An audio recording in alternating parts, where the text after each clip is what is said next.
sebalik turunnya Jibril kepada Rasulullah dan bertadarus dengan Nabi. Tadarus itu orang membaca Quran dengan silih berganti. Dan kalau orang membaca Quran dengan silih berganti, maknanya bacaan ayatnya itu adalah berurutan. Nabi ketika bertadarus dengan Jibril adalah Jibril memberitahukan tentang penyusunan ayat, peletakan ayat, penyusunan surat dan peletakan surat. Melalui tadarus Jibril dengan Nabi sallallahu alaihi wasallam, maka apa yang telah dihasilkan daripada tadarus Jibril dengan Rasulullah adalah pengumpulan Al-Quran sekarang daripada Fatihah. Walaupun surat yang pertama turun kepada Nabi bukan Fatihah, surat yang kedua Al-Baqarah, walaupun surat yang turun kepada Nabi yang kedua bukan Al-Fatihah, bukan surat Al-Baqarah, surat yang pertama turun surat Iqra, yang kedua turun kepada Nabi adalah Ya ayyuhal muddaththir ya ayyuhal muzammil, dan juga ayat-ayat yang lain akan. Tapi ayat yang pertama turun diletakkan di juz yang 30, itu adalah hasil daripada tadarusnya Jibril dengan Rasulullah sallallahu alaihi wasallam. Dan kita juga berada di bulan Tadarusul Quran, yaitu kebiasaan Nabi di bulan Ramadan bertadarus, maka kita pun mengambil sunnah tadarus. Ini berkenaan dengan cara turunnya Al-Quran kepada Rasulullah daripada Lauhul Mahfuz kepada Baitul Izzah. Quran yang ada sekarang daripada Al-Fatihah sampai Nas, kemudian turun kepada Nabi ayat demi ayat selama 23 tahun dan disusun balik melalui tadarus Jibril dengan Rasulullah sampai lengkap Al-Quran yang ada di tangan kita. Tidak ada kekurangan, jangankan satu huruf, satu baris pun tak kurang daripada apa yang sudah diamanahkan oleh Allah kepada Jibril. Inna nahnu nazzalna dzikra wa inna lahu lahafizun. Kami ini adalah Allah SWT yang menurunkan Al-Quran Al-Karim dan kami juga yang menjaganya. Berapa banyak orang berusaha untuk menirukan Al-Quran Al-Karim, Allah Subhanahu wa taala tidak akan memungkiri janjinya untuk menjaga Al-Quran. Hanya Allah akan menjaga Al-Quran mengikut apa yang dikehendaki oleh Allah. Kita akan menjaga Al-Quran. Tugasan kita juga menjaga Al-Quran. Kita pun dituntut untuk menjaga. Allah akan jalankan tugasnya untuk menjaga Al-Quran dengan sifat ketuhanannya Allah. Kita juga mesti menjaga Al-Quran mengikut tanggung jawab yang Allah amanahkan Al-Quran itu kepada kita. Lalu apa amanah Allah tentang Al-Quran itu kepada kita? Adalah memahami objektif diturunkan Al-Quran. Apa objektif Al-Quran diturunkan oleh Allah Subhanahu wa taala?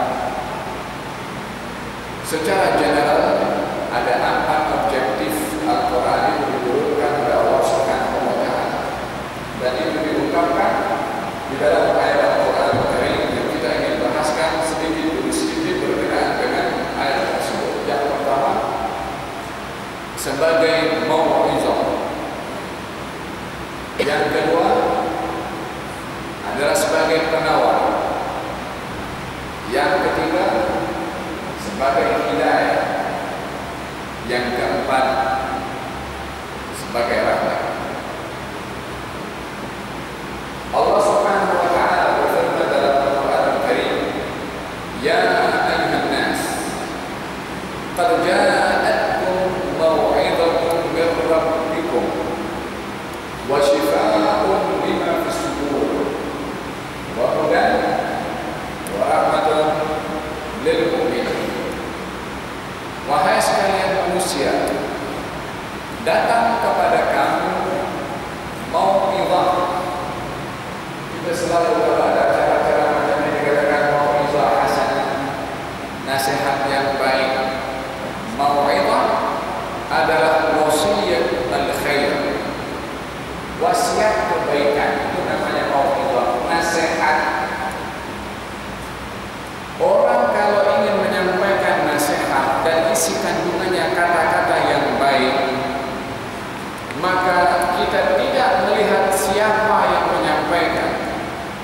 tetapi kita melihat yang disampaikan. Tidak memang perlu melihat siapa yang menyampaikan, tetapi bukan intipati untuk penerimaan bergantung kepada siapa yang menyampaikan, tetapi juga bergantung kepada apa yang disampaikan. Pada masa yang sama kita tidak hanya melihat kepada apa yang disampaikan dengan mengedepikan siapa yang menyampaikan. Dua perkara ini adalah penting, siapa yang menyampaikan dan juga apa yang disampaikan.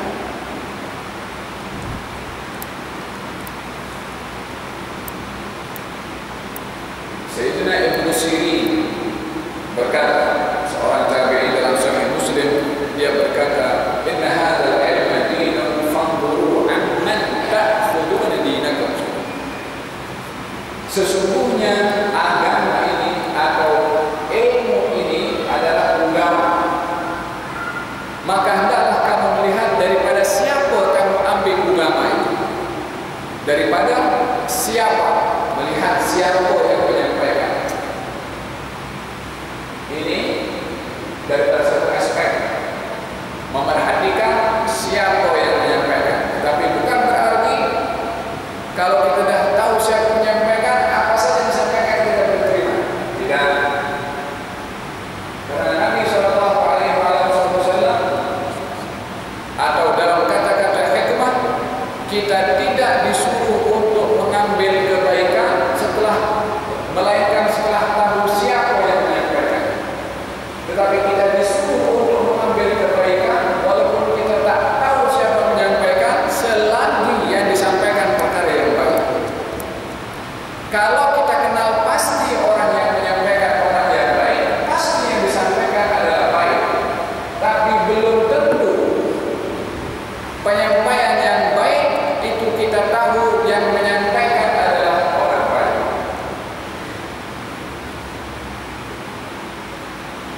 Bukankah di dalam Al-Quranul Karim Allah Subhanahu wa Ta'ala berfirman tentang kisah Nabi Adam dengan syaitan? Apa kata syaitan kepada Nabi Adam? Wa qasamahuma inni lakum laminan nasihin. Wallahi, demi Allah, saya ini penasehat kepada Allah. Syaitan mengaku penasehat, maknanya nak menyampaikan perkara yang baik. Apa yang berlaku kepada Nabi Adam ketika menerima apa yang disampaikan daripada nasihat itu? Hukuman yang ada dari Allah Subhanahu wa Ta'ala. Tidak. Pentingnya seseorang itu untuk menerima kebaikan adalah dengan melihat siapa yang menyampaikan. Kalau kita kenal siapa yang menyampaikan orang yang baik, mesti yang disampaikan itu perkara yang baik. Tetapi kalau kita tak kenal siapa yang menyampaikan, belum tentu yang disampaikan tidak baik. Maka dalam hal ini pentingnya seseorang untuk mengkaji dua-dua, yang menyampaikan dan penyampaiannya. Dalam ayat ini Allah Subhanahu wa Ta'ala mengategorikan tentang Al-Quran adalah sebagai mau'izah, wasiyatul khair, penyampaian yang baik, yang menyampaikan atau isi kandungannya adalah perkara yang baik. Makanya dalam kata dikatakan undur maqal wala tandur maqal. Lihatlah apa yang disampaikan, jangan lihat siapa yang menyampaikan. Tadi katanya suruh tengok siapa yang menyampaikan, sekarang pula suruh tengok apa yang disampaikan. Tak payah pening. Dia punya maksud kalau kita kenal siapa yang menyampaikan, pasti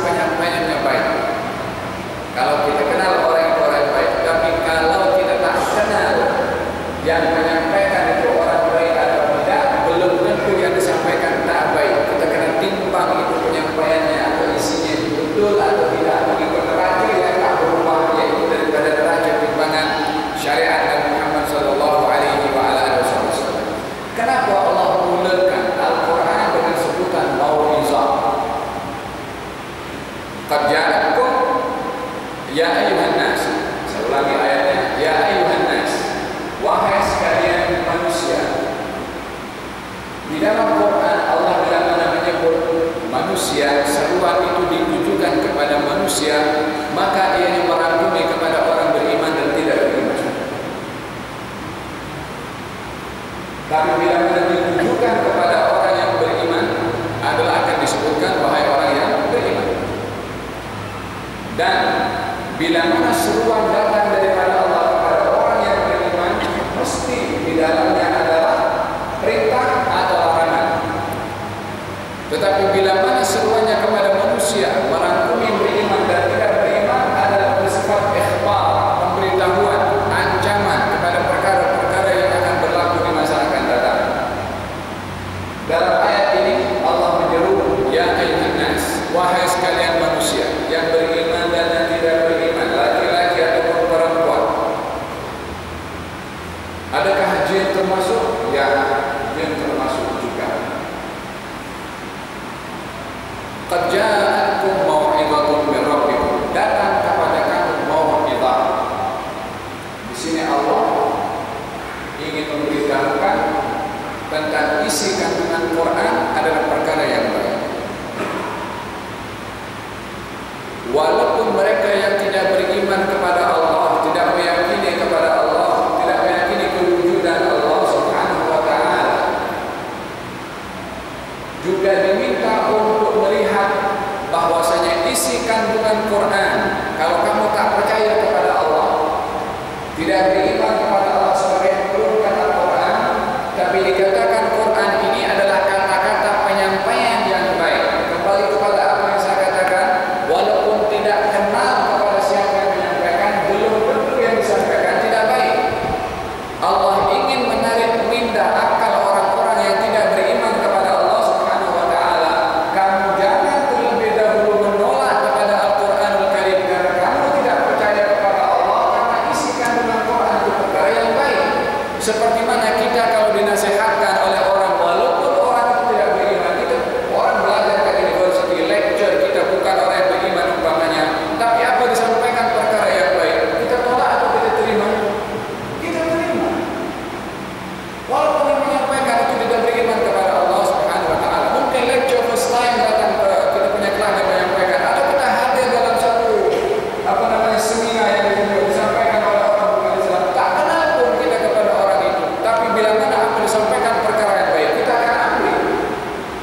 Allah Subhanahu wa taala ingin menarik perhatian manusia secara amnya, apatah lagi orang yang beriman, untuk memahami kalau isi kandungan Al-Quran adalah perkara yang membawa kebaikan.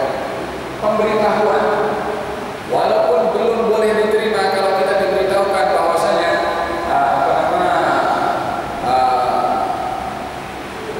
diberitahukan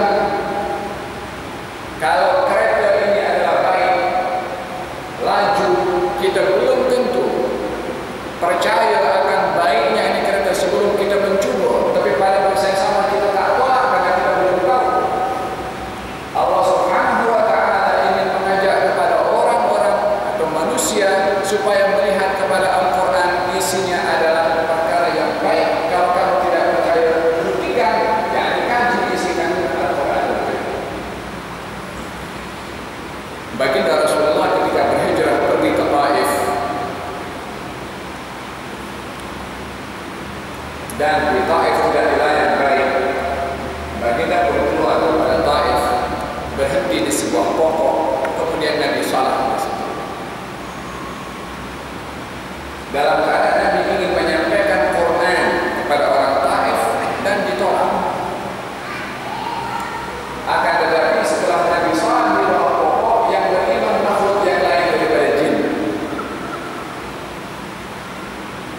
Kata Allah Subhanahu wa taala menceritakan di dalam Al-Quran, Nabi ketika salat selesai daripada salat itu menurunkan ayat dari Allah Subhanahu wa taala, kata-kata daripada bangsa jin yang mengatakan, kami mendengar ayat yang diturunkan oleh Allah setelah Nabi Musa, yakni setelah Taurat ada ayat yang mirip dengan Taurat, yaitu Al-Qur'anul Karim, yang pada akhirnya jin beriman kepada Rasulullah sallallahu alaihi wasallam di saat Nabi menawarkan Al-Quran kepada bangsa manusia, tapi tidak beriman, tidak menerima.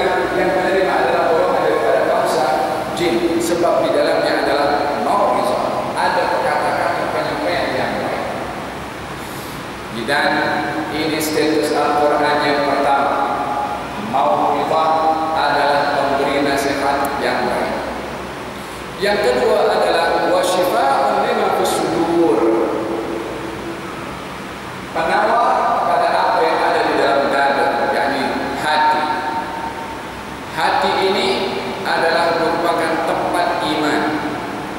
Hati ini letak keyakinan dan akidah.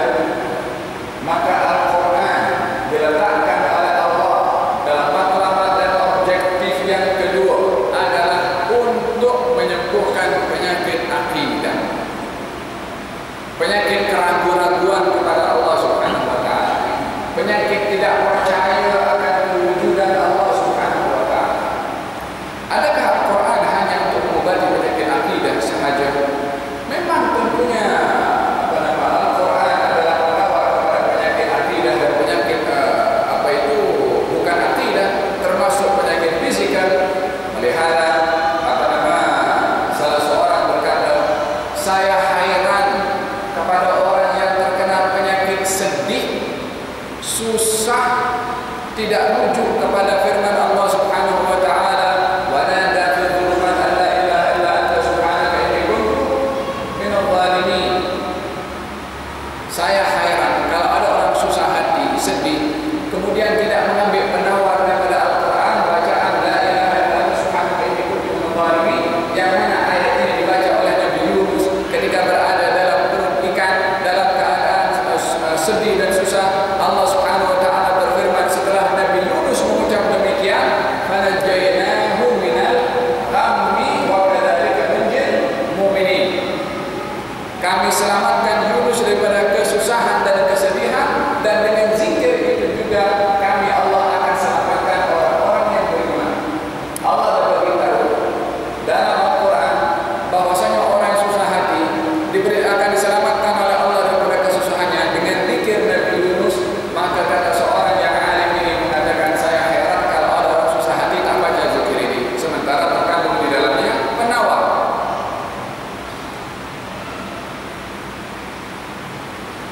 Saya heran kalau ada orang punya perasaan takut kepada sesuatu yang akan datang, pada perkara akan berlaku di hadapan, tidak merujuk kepada firman Allah Subhanahu wa Ta'ala, hasbunallah wa ni'mal wakil. Cukup bagi kami Allah sebaik-baik wakil. Karena Allah Subhanahu wa Ta'ala menceritakan tentang sahabat Nabi yang berhadapan dengan musuh yang ketat dan musuh yang hebat dengan kekuatan yang luar biasa. Mereka mengatakan hasbunallah wa ni'mal wakil, cukup bagi kami Allah sebaik-baik wakil. Maka Allah Subhanahu wa Ta'ala menjanjikan fanqalabu bi ni'matin min Allah. Mereka kaum mukminin setelah mengucap hasbunallah wa ni'mal wakil, Allah turunkan nikmat kemenangan dari Allah Subhanahu wa Ta'ala kepada orang-orang yang beriman. Bagaimana ada orang punya perasaan takut, tak merujuk kepada ayat Al-Quran untuk mengucap hasbunallah wa ni'mal wakil, sementara Allah jamin orang yang mengucapnya akan diberikan pertolongan dan nikmat oleh Allah Subhanahu wa Ta'ala. Demikian Al-Quran juga bukan hanya penawar kepada penyakit akidah, melainkan juga penawar kepada penyakit-penyakit yang lain, sedih, susah, musibah dan lain sebagainya. Bahkan lebih daripada itu, Al-Quran juga adalah merupakan penyakit kepada penyakit fisikal. Dalam Sahih Bukhari kita tahu satu riwayat yang kerap disampaikan oleh para asatidzah tentang seseorang yang terkena sengatan ular, lalu dibacakan di situ surat Al-Fatihah, lalu orang itu sembuh daripada sengatan ular. Ini pun bahagian daripada penawar Al-Quran Karim yang menjadi objektif diturunkan Al-Quran oleh Allah Subhanahu wa Ta'ala adalah sebagai penawar. Akan tetapi dalam ayat yang saya bacakan di awal, Al-Quran penawar kepada apa yang ada di dalam dada, yakni akidah, penyakit hati, penyakit keraguan-raguan. Ayat ini dapat dibuktikan tentang kesahihannya melalui satu peristiwa yang kita semua banyak mengetahui tentang peristiwa tersebut. Bagaimana Al-Quran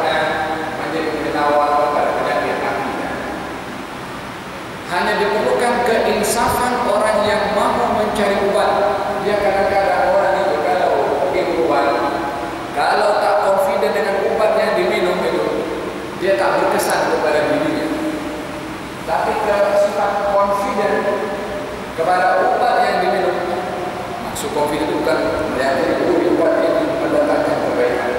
Allah SWT kuasa, tapi kita punya confident kepada sesuatu yang kita menjadikan sebab itu adalah secara psikologi bermain peran penting kepada kesehatan tubuh badan.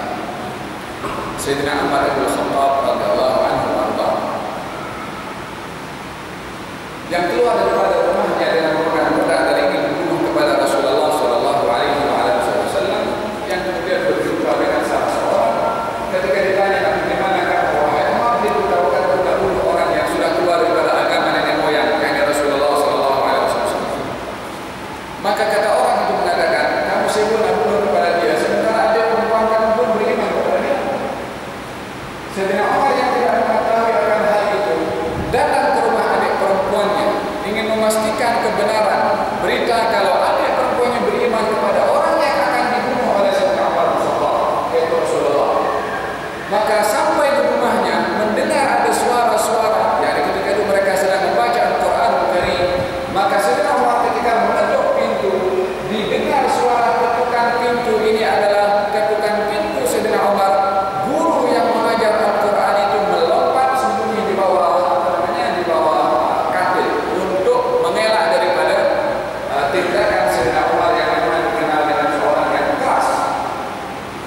Kemudian suami kepada adik perempuan atau ipar kepada Sayyidina Umar bin Khattab dijatuhkan dan dipijak oleh Sayyidina Umar.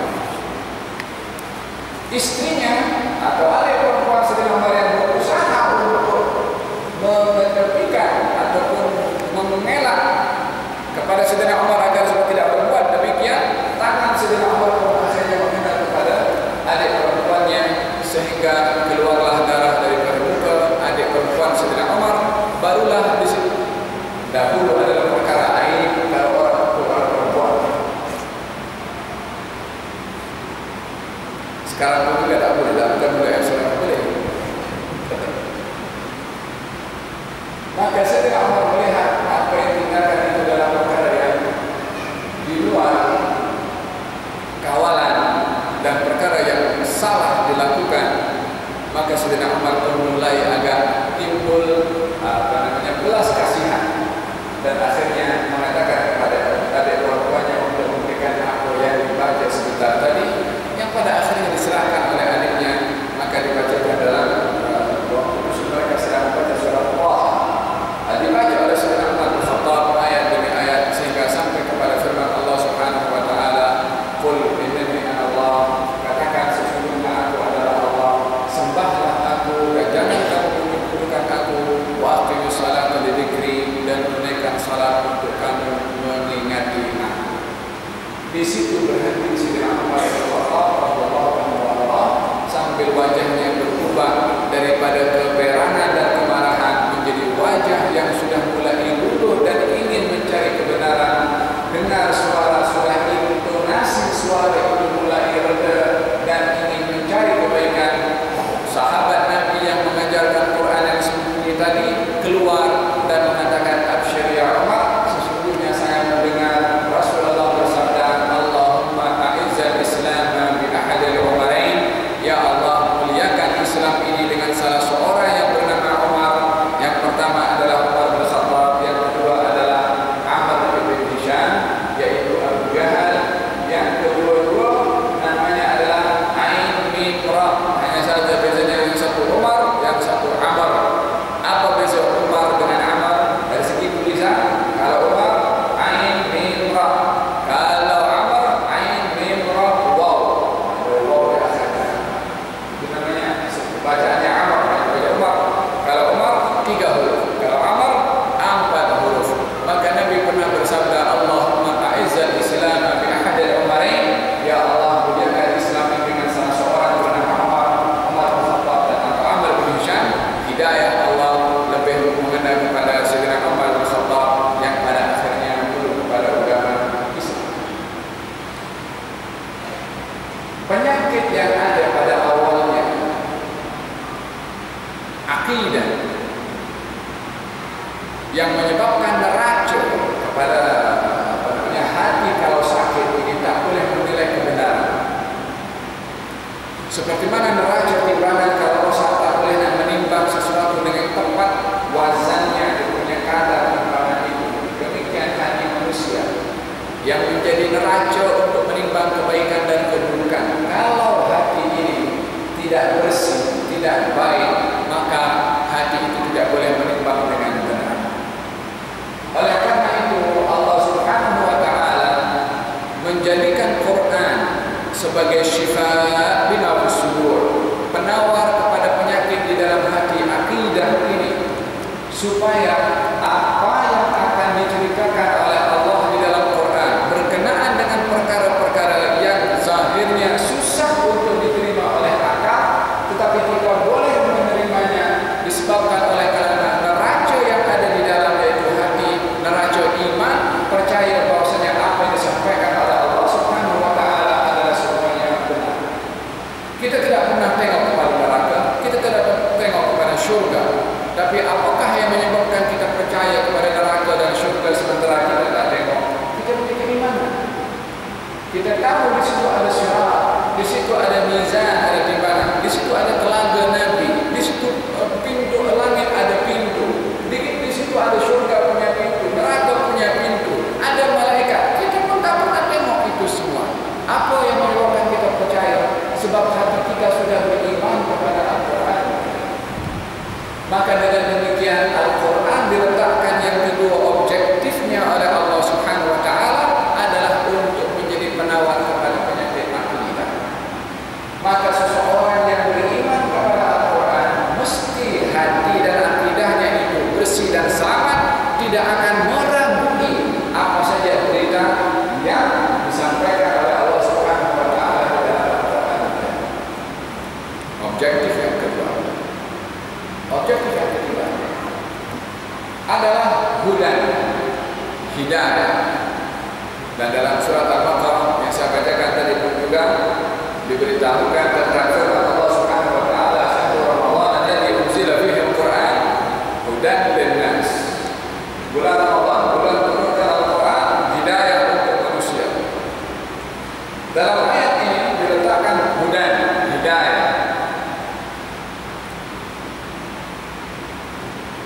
Dijadikan oleh Allah hidayah setelah penawar.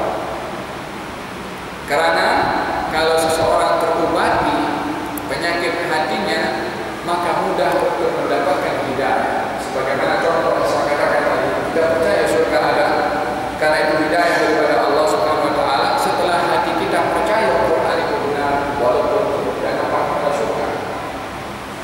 Dan hidayah terbagi menjadi 4 bahagian hidayah. Hidayah pertama dinamakan hidayah bayan. Hidayah